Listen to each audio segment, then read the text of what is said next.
Masuk ke subjudul lain teman-teman sekalian, awal mula azan. Artinya berkah buat Bilal.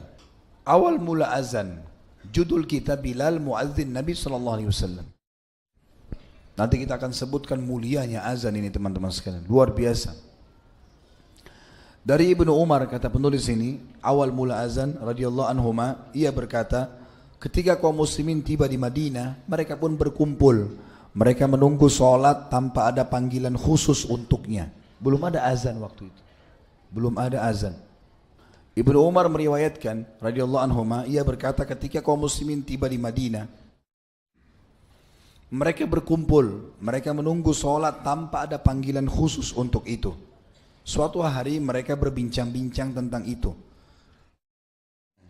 Sebagian dari mereka berkata, gunakan saja lonceng seperti loncengnya orang-orang Nasrani. Sebagian yang lain berkata, gunakan saja trompet seperti yang digunakan oleh orang-orang Yahudi. Maka Umar berkata, mengapa kalian tidak memilih seseorang untuk menyerukan sholat? Maka Nabi SAW mengatakan, wahai Bilal, berdirilah dan serukan panggilan sholat. Awal mula azan mempunyai kisah yang menarik hati untuk mengingatnya. Seperti disebutkan oleh Ibnu Ishaq rahimahullah berkata, ketika Rasulullah SAW telah menetap di Madinah, saudara-saudaranya orang-orang muhajirin berkumpul kepada beliau. Urusan orang-orang Ansar menyatu, perkara Islam telah stabil. Jadi maksudnya muhajirin sudah aman, tinggal bersama Nabi di Madinah. Di Mekah nggak ada lagi orang yang muslim, diselamatkan semuanya. Di Madinah urusan Ansar bersatu. Maksudnya sebelum Islam masuk ke Madinah, Aus dan Khazraj yang nanti digelar dengan Ansar dalam Islam dulu berperang.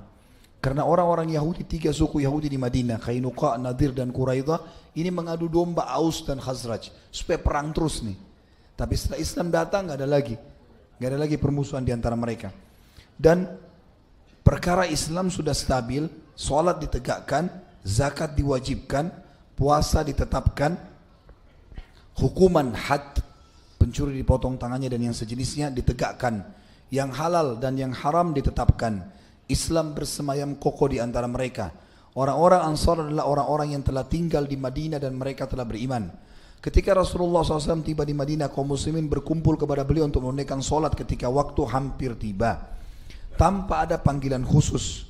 Ketika Rasulullah SAW tiba di Madinah, beliau berniat menggunakan trompet seperti trompet orang-orang Yahudi yang mereka gunakan dalam rangka memanggil sholat. Tetapi kemudian Nabi SAW tidak menyukainya. Kemudian beliau memerintahkan membuat lonceng. Lonceng ini dipahat agar bisa dipukul sebagai tanda bagi kaum muslimin bahwa waktu sholat telah tiba. Ketika itu akan dilakukan dan belum sempat dipakai lonceng ini, baru dibuat lonceng itu, tiba-tiba saja Abdullah bin Zaid bin Tha'labah bin Abdul Rabbi, salah satu sahabat dari Ansar, dari Bani Al-Harith bin Al-Khazraj, Khazraj suku asli Ansar, bermimpi tentang azan. Lalu dia datang kepada Rasulullah SAW dan berkata kepada beliau, wahai Rasulullah, tadi malam dalam mimpi seseorang mengelilingiku. Seseorang laki-laki melewatiku, dia memakai 2 kain hijau dan membawa lonceng di tangannya. Aku berkata kepadanya, maksudnya Abdullah radhiyallahu anhu mimpi yang melihat ini, wahai hamba Allah, apakah engkau mau menjual lonceng ini untukku? Dia bertanya, apa yang akan engkau lakukan dengannya? Maka aku berkata, kami menggunakannya untuk memanggil sholat. Maka orang itu pun mengatakan, maukah engkau aku tunjukkan yang lebih baik daripada lonceng ini? Aku bertanya, apa itu?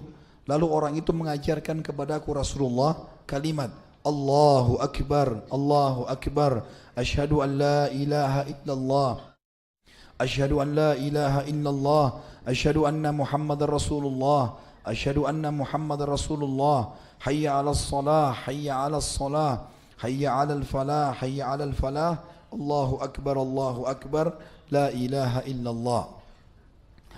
Ketika Abdullah mengabarkan kepada Rasulullah SAW, beliau langsung bersabda, innaha la ru'ya haqq, insyaallah faqum ma'a Bilal fa'alqaha alaih falyu'adzin biha fa innahu anda sautan minka. Sesungguhnya ia adalah mimpi yang benar insyaallah. Berdirilah kepada Bilal dan ajarkan dia lafaz azan itu agar dia yang azan, karena Bilal lebih nyaring dan lebih bagus suaranya darimu. Ketika Bilal mengumandangkan azan, Umar bin Khattab dan para sahabat yang lain terbangun dari tidur, kemudian mereka menuju ke masjid. Lalu Umar berkata kepada Nabi SAW, wahai Nabi Allah, demi zat yang mengutusmu dengan kebenaran, sungguh aku juga bermimpi seperti ini. Maka Rasulullah SAW mengatakan, segala puji bagi Allah atas semua itu. Dan ini hadis diriwayatkan Abu Dawud nomor 499 dalam Kitabus Shalah, dan Al-Bukhari juga menyebutkan dalam Khalqu Af'alil Ibad halaman 448. Ad-Darimi menyebutkan nomor 1187, dan masih banyak yang lainnya, di antaranya Ibnu Khuzaimah, Al-Baihaqi semua menyebutkan, dan juga Az-Zahabi mensahihkan hadis ini, juga An-Nawawi meriwayatkannya.